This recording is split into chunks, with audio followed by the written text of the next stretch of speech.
പ്രിയപ്പെട്ട കൂട്ടുകാരെ, 6ാം ക്ലാസ്സിലെ സോഷ്യൽ സയൻസ് 2ാമത്തെ അധ്യായം മധ്യകാല ഇന്ത്യ സമൂഹം വിഭവം വിനിമയം എന്ന അധ്യായത്തിലെ ക്വസ്റ്റ്യൻസ് ആൻഡ് ആൻസേഴ്സ് ആണ് ഈ വീഡിയോയിൽ കൊടുത്തിരിക്കുന്നത്. ഈ വീഡിയോ ആദ്യം മുതൽ അവസാനം വരെ എല്ലാ കൂട്ടുകാരും കാണുക. ഇംഗ്ലീഷിലും മലയാളത്തിലുമായിട്ടാണ് ഇതിൻ്റെ ചോദ്യോത്തരങ്ങൾ കൊടുത്തിരിക്കുന്നത്. ഈ ചാനൽ സബ്സ്ക്രൈബ് ചെയ്യാത്തവർ സബ്സ്ക്രൈബ് ചെയ്യുക. നമുക്ക് ഒന്നാമത്തെ ചോദ്യത്തിലേക്ക് പോകാം. ഒന്നാമത്തെ ചോദ്യം, name the memoir of the Mughal emperor Babur. Mughal ചക്രവർത്തി ബാബറിൻ്റെ ഓർമ്മക്കുറിപ്പിൻ്റെ പേരെന്ത്? ബാബർ നാമ. ബാബർ നാമയിൽ നിന്നുള്ള ഭാഗമാണ് നമ്മുടെ ടെക്സ്റ്റ് ബുക്കിൽ 2ാമത്തെ അധ്യായം ആരംഭിക്കുമ്പോൾ തന്നെ കൊടുത്തിരിക്കുന്നത്.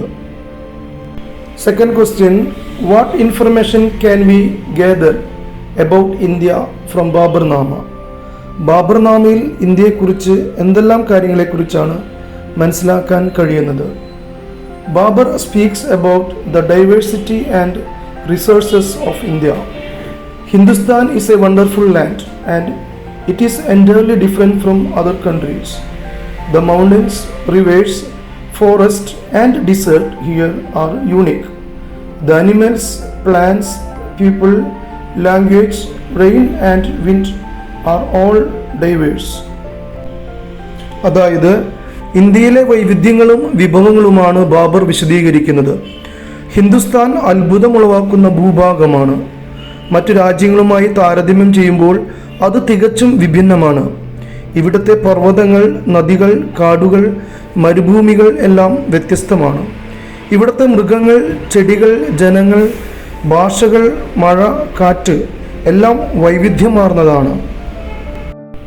മൂന്നാമത്തെ ചോദ്യം, what were the factors that attracted the foreign travellers to India. വിദേശ സഞ്ചാരികളെ മധ്യകാല ഇന്ത്യയിലേക്ക് ആകർഷിച്ചത് എന്തൊക്കെയായിരുന്നു? The diversity and prosperity of resources that existed in India attract the foreign travelers during the medieval period. ഇന്ത്യയിലെ വൈവിധ്യങ്ങളും വിഭവ സമൃദ്ധിയുമാണ് സഞ്ചാരികളെ മധ്യകാല ഇന്ത്യയിലേക്ക് ആകർഷിച്ചത്. Fourth question, what are the occupations and taxes mentioned in Al-Biruni description. അൽ-ബറൂനിയുടെ വിവരണത്തിൽ പരാമർശിച്ചിട്ടുള്ള തൊഴിലുകളും നികുതികളും ഏതൊക്കെയാണ്? For farming, cereals and grazing cattle, land revenue and grazing tax were to be paid to the rulers. Similarly, tax was to be paid on income from trade. 1/6 of the income was to be spent for the protection of the country. അതായത് അൽ-ബറൂനിയുടെ വിവരണത്തിൽ നിന്ന് നമുക്ക് മനസ്സിലാക്കാൻ കഴിയുന്നത് മധ്യകാല ഇന്ത്യയിലെ ജനങ്ങളുടെ പ്രധാന തൊഴിൽ കൃഷിയായിരുന്നു. ധാന്യങ്ങൾ കൃഷി ചെയ്യുന്നതിനും കന്നുകാലികളെ മേയ്ക്കുന്നതിനും ഭരണാധികാരികൾക്ക് ഭൂമിക്കരവും മേച്ചിൽക്കരവും കൊടുക്കണം. ഇതുപോലെ തന്നെ കച്ചവട വരുമാനങ്ങളിൽ നിന്ന് നികുതി അടയ്ക്കണം. വരുമാനത്തിൻ്റെ 1/6 ഭാഗം നാടിൻ്റെ സംരക്ഷണത്തിനായി ഉപയോഗിക്കേണ്ടതാണ്. അഞ്ചാമത്തെ ചോദ്യം, what were the major crops in medieval period. മധ്യകാല ഇന്ത്യയിലെ പ്രധാന വിളകൾ എന്തൊക്കെയായിരുന്നു? Cotton, cereals, pulses, indigo, sugarcane extra were the major crops. പരുത്തി, ധാന്യങ്ങൾ, പയറുവർഗ്ഗങ്ങൾ, നീലം, കരിമ്പ് എന്നിവയായിരുന്നു മധ്യകാല ഇന്ത്യയിലെ പ്രധാന വിളകൾ. നമുക്ക് 6ാമത്തെ ചോദ്യത്തിലേക്ക് പോകാം. What were the factors that promoted the progress of agriculture during the sultanate and Mughal periods. സൽത്തനത്ത് മുഗൾ കാലഘട്ടങ്ങളിൽ കാർഷിക പുരോഗതിയെ സഹായിച്ച ഘടകങ്ങൾ എന്തെല്ലാം? In this period there was plenty of cultivable land in India that was kept uncultivated.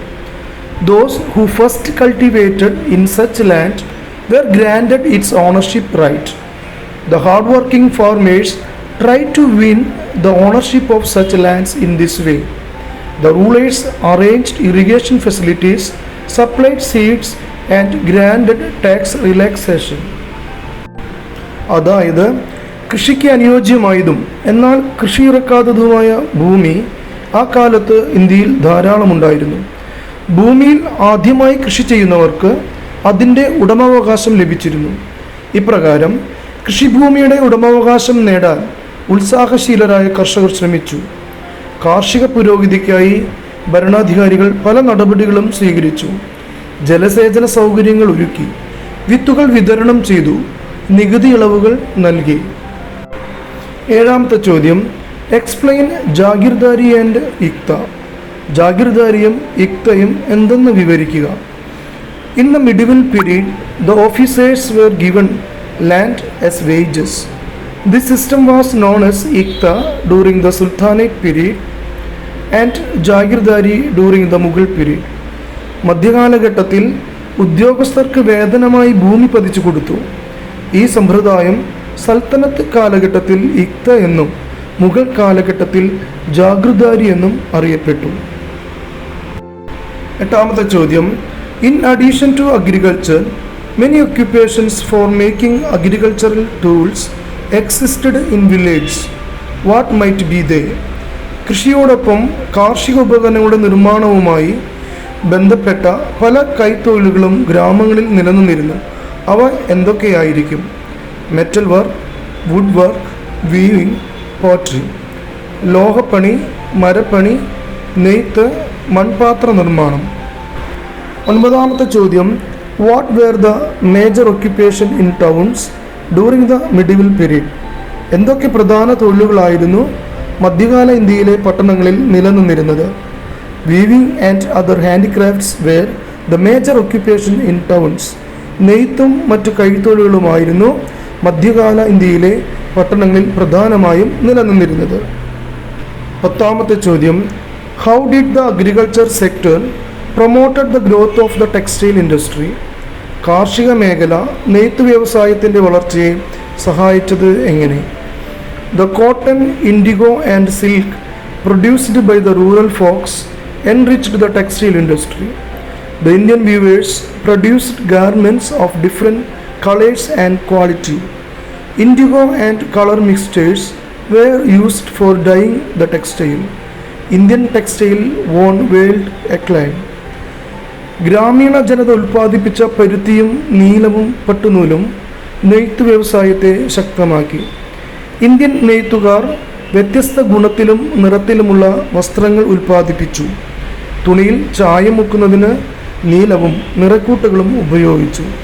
Indian തുണിത്തരങ്ങൾ ലോക പ്രശസ്തി നേടി. 11ാമത്തെ ചോദ്യം, list the Indian commodities which were in great demand in foreign traders during the medieval period. മധ്യകാലഘട്ടത്തിൽ വിദേശികൾക്ക് പ്രിയപ്പെട്ട Indian വിഭവങ്ങൾ എന്തൊക്കെയായിരുന്നു? Indian spices, textiles, leather, gems, sandal, metal, pearl, Ivory.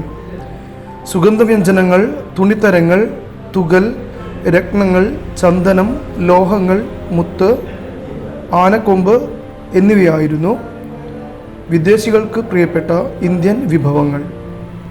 12ാമത്തെ ചോദ്യം, who were the foreigners engaged in trade with India during medieval period? മധ്യകാലഘട്ടത്തിൽ ഇന്ത്യയുമായി വ്യാപാരം നടത്തിയിരുന്ന വിദേശീയർ ആരൊക്കെ? Chinese, Arabs, Portuguese, French, Dutch and English. ചൈനക്കാർ, അറബികൾ, ഫ്രഞ്ചുകാർ, പോർച്ചുഗീസുകാർ, ഡച്ചുകാർ, ഇംഗ്ലീഷുകാർ എന്നിവരായിരുന്നു ഇന്ത്യയുമായി വ്യാപാരം നടത്തിയിരുന്ന വിദേശീയർ. 13th question, what were the common geographical features that helped the progress of the South Indian trade centers? ദക്ഷിണേന്ത്യയിലെ വാണിജ്യ കേന്ദ്രങ്ങളുടെ പുരോഗതിയെ സഹായിച്ച ഭൂമിശാസ്ത്രപരമായ പൊതു സവിശേഷത എന്താണ്? Main trade centres in South India were situated in the coast line. This help to promote the trade with foreign countries through sea and thus attain progress in trade. ദക്ഷിണേന്ത്യയിലെ പ്രധാന വാണിജ്യ കേന്ദ്രങ്ങൾ എല്ലാം തന്നെ സമുദ്രതീരത്താണ് സ്ഥിതി ചെയ്യുന്നത്. വിദേശ രാജ്യങ്ങളുമായി കപ്പൽ വഴിയുള്ള വ്യാപാരം പുരോഗതി കൈവരിക്കുകയും ചെയ്തു. 14ാമത്തെ ചോദ്യം, വാട്ട് വെയർ കാർഖാനസ്? കാർഖാനകൾ എന്നാൽ എന്താ? Karkhanas were the centres that produced and supplied goods for the palaces of Mughal kings and nobles. Mughal രാജാക്കന്മാരുടെയും പ്രഭുക്കന്മാരുടെയും കൊട്ടാരത്തിലേക്കുള്ള വസ്തുക്കൾ നിർമ്മിച്ച് വിതരണം ചെയ്തിരുന്ന കേന്ദ്രങ്ങളായിരുന്നു കാർഖാനകൾ. 15ാമത്തെ ചോദ്യം, which occupational groups could be found in the karkhanas? ഏതെല്ലാം തൊഴിൽ കൂട്ടങ്ങളായിരുന്നു കാർഖാനകളിൽ ഉണ്ടായിരുന്നത്? Occupation groups of goldsmiths, dyers, cobblers, tailors and leather workers could be found in karkhanas. സ്വർണ്ണപ്പണി ചെയ്യുന്നവർ, ചായം പൂശുന്നവർ, ചെരുപ്പുണ്ടാക്കുന്നവർ, തയ്യൽ ജോലിക്കാർ മുതലായ തൊഴിൽ കൂട്ടങ്ങളാണ് കാർഖാനകളിൽ ഉണ്ടായിരുന്നത്. 16ാമത്തെ ചോദ്യം, prepare a note on social and economic inequalities existed in the Mughal period. Mughal കാലത്തെ സാമൂഹിക സാമ്പത്തിക അസമത്വങ്ങളെക്കുറിച്ച് കുറിപ്പ് തയ്യാറാക്കുക.